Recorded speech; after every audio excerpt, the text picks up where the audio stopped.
the part called The Contendings of Horus and Set. Wherever you want to go. The Contendings of Horus and Set. And in there, well, there's a chair here if you want to, or whatever. In here, in the Contendings of Horus and Set, they talk about an ancient trial. But it's interesting now, as so, the devil in here, which is the doggone white boy, he loses the trial. Just as on August the 3rd of 1995, he lost the trial because, number one, that's 10 and 3, which is 13, which is his unlucky number in the first damn place. But anyway, he lost the trial. But in the back of the book, they said that he begs the people, he begs the gods, when the devil loses, he said, no, I want a second trial. Now, what are the odds of that shit? Say, I want a second trial, which he ends up losing anyway. So it don't necessarily mean that it doesn't necessarily mean that O.J. is going to win the trial. But what it does mean is that basically, this second trial is showing you that this beast is so much of a beast that he can't forget certain amount of things. Now, in 1936 or 35 or 36, they had another crime of the century where they killed this white boy, that Jew boy, for the Limburg baby. Now, and all of a sudden, now they brought this movie out, The Crime of the Century.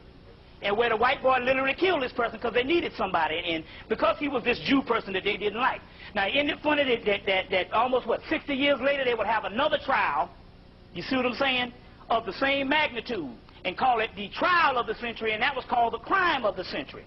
You see, very key, and nothing is by chance when they do certain amount of things like that. Nothing is by chance. But isn't it funny how these people cannot bring themselves to believe that this man is innocent?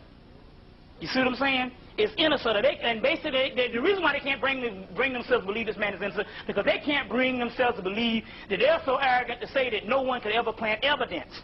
Although they can make movies about their white boys and little children getting planted and getting framed by the police, but a black man can't be framed. That's what you're talking about, a sociopathic type of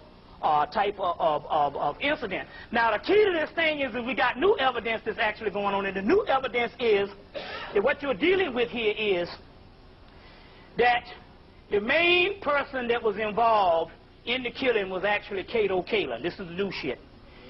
Cato Kalin is the one that gave him the gloves, gave him the boots, and gave him all the stuff. You see what I'm saying?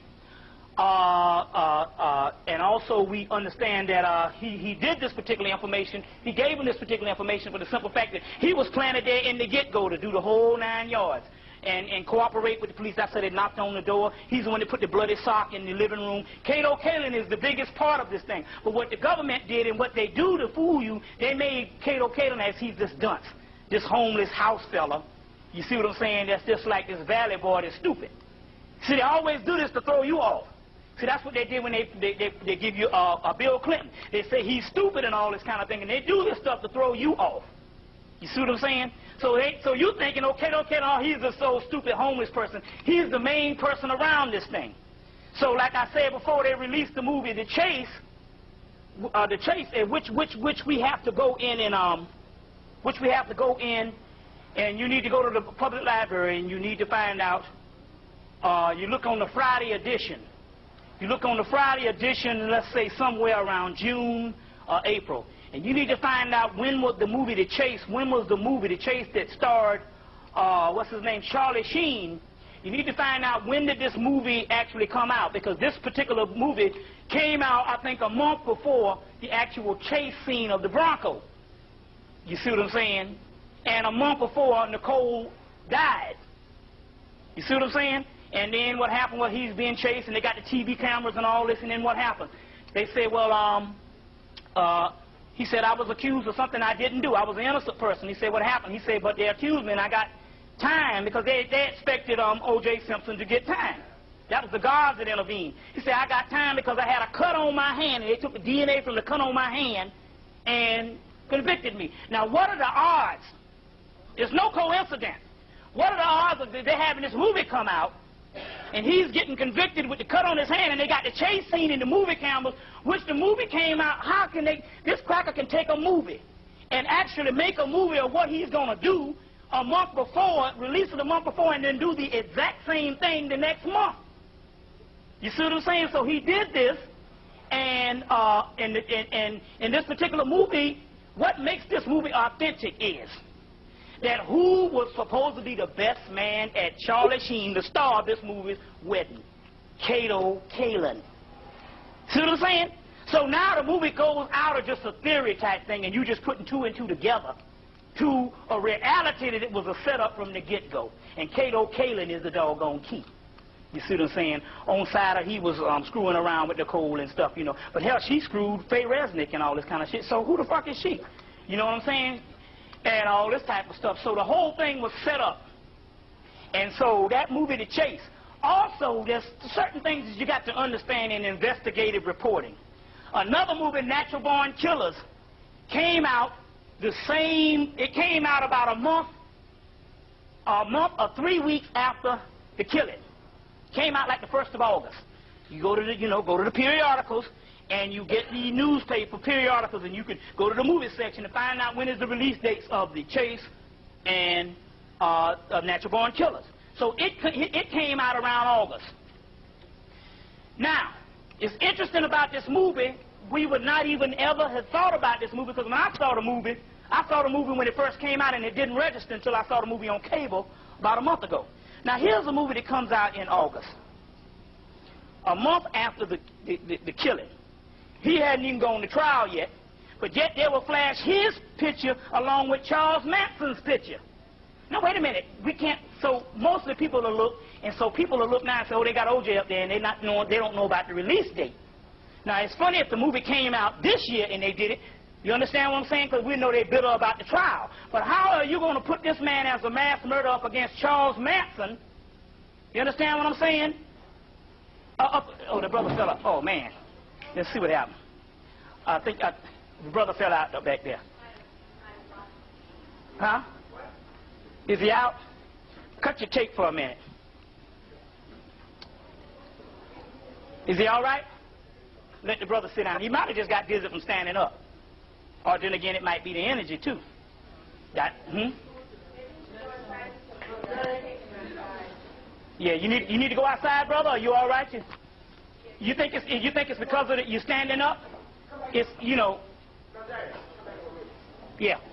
You might have just, sometimes when you stand up like that, hell, I get weak like that, too. Whatever. Get you some water or whatever. Then come on back, brother.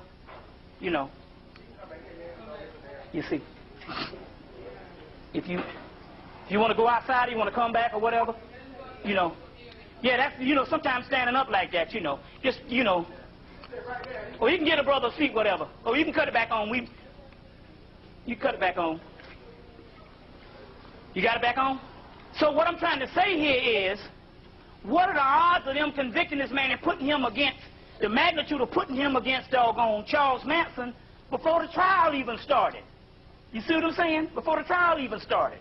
The movie Just Cause. So they had the movie Just Cause, and both Sean Connery and the guy Blair Underwood argued that no, we didn't do this movie based on the O.J. Simpson trial because the book was written in 1982. Right? 1992. Right, but we understood that the whole thing, the O.J. Simpson thing, was nothing but a trial basis that spurned, and it was the second part of the Rodney King verdict in 1992. So if they went to work on this book, you got to understand that all these movies came out at the same time, and that's a whole system that they got, basically trying to undermine black life in America, because one thing about black life, up until recently, black people was the moral authority of America, period. Even white people, if they say, well, we can't get shit to stick now unless we put some Negroes in it. You see what I'm saying? Because we went to church more than anybody else. So the key is to make the black person this particular freak, so therefore they can do what the hell they want to do with black people in the future. You see what I'm saying? So this is interesting, this particularly interesting, but the movie,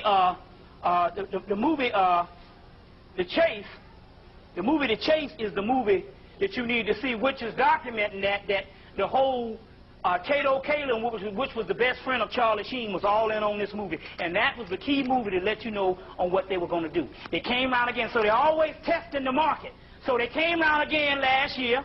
We're just doing some recap, and they said, well, now we know we got black people, because they did something last year that was the most advanced and the most advanced thing that they could ever do. And that was to release the movie Outbreak one week and 2 weeks later they actually have the outbreak of Ebola. Now what are the odds of that? And nobody even questioned it. So they do these to have a reaction from most of the people, because most of the people are not in consciousness. That's why you got to understand the beauty of the brothers and sisters that's in consciousness is it goes beyond. In here in the contendings of Horus and Set, they talk about an ancient trial. But it's interesting now, as so the devil in here, which is the doggone white boy, he loses the trial. Just as on August the 3rd of 1995, he lost the trial because, number one, that's 10 and 3, which is 13, which is his unlucky number in the first damn place. The part called the contendings of Horus and Set, wherever you want to go. The contendings of Horus and Set. And in there, well, there's a chair here if you want to, or whatever. But anyway, he lost the trial. But in the back of the book, they said that he begged the people, he begged the gods. When the devil loses, he said, no, I want a second trial.